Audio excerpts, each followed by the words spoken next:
317 আমরা চলে এসেছি দীঘা এলডিসি প্রোগ্রামে।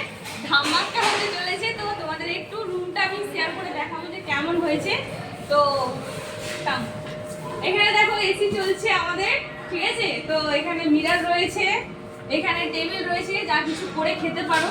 এখানে দেখো ছোট্ট একটা ডিপ ফ্রিজ রয়েছে, দেখতে পাচ্ছ? হ্যাঁ, এটা এত সুন্দর রুমটা।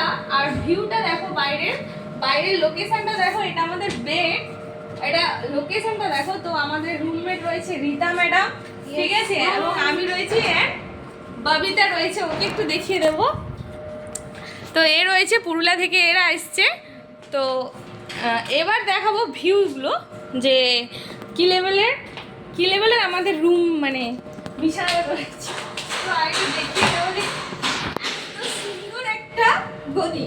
কারণ আমরা স্মার্ট ভ্যালু করছি, যখন আমরা বাইরে থাকি আমাদের কি কাঁথা বেঁধানো থাকে, ইয়েস আর নো? ইয়েস। তো আজকে আমরা গদিতে এসে শুতে পেরেছি অনলি স্মার্ট ভ্যালুর জন্য, এবং লিডারের জন্য। তো সব কিছু সম্ভব হয়েছে ওনাদের জন্য। তো আরেকটু দেখে নেবো, এটা আমাদের ড্রয়ার রয়েছে, আমরা যা কিছু ব্যাগ কত সব রেখে দিচ্ছি। এখানে চলে আসবো, একটু বাথরুমের দিকে চলে আসবো। আমাদের বাথরুম বালতি তোলা থেকে, বালতি করে জল তুলে তারপর আমরা বাথরুম করতে যাই। কিন্তু আজকে দেখো স্মার্ট ভ্যালু জন্য যে আজকে আমাদের বাথরুমে এত সুন্দর সেট আপ রয়েছে, কোমোড রয়েছে, প্লাস আমাদের স্নানের ঘর আর বাথরুমের ঘর একই হয়। তো আজকে দেখে নেবো আমাদের বাথরুমের ঘর আলাদা, হ্যাঁ, স্নানের ঘর আলাদা। এখানে আমরা স্নান করব, আর ওদিক থেকে কিন্তু কেউ দেখতে পাবে না যে আমরা স্নান করছি বলে, ঠিক আছে।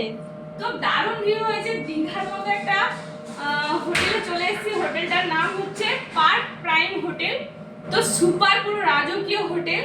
তো ভালো লাগছে, এবং এর থেকেও বড় কথা যে আজকে স্মার্ট ভ্যালু করছিলাম বলে আসতে পেরেছি। যদি না স্মার্ট ভ্যালু করতাম তাহলে কোনোদিনই আসতে পারতাম না।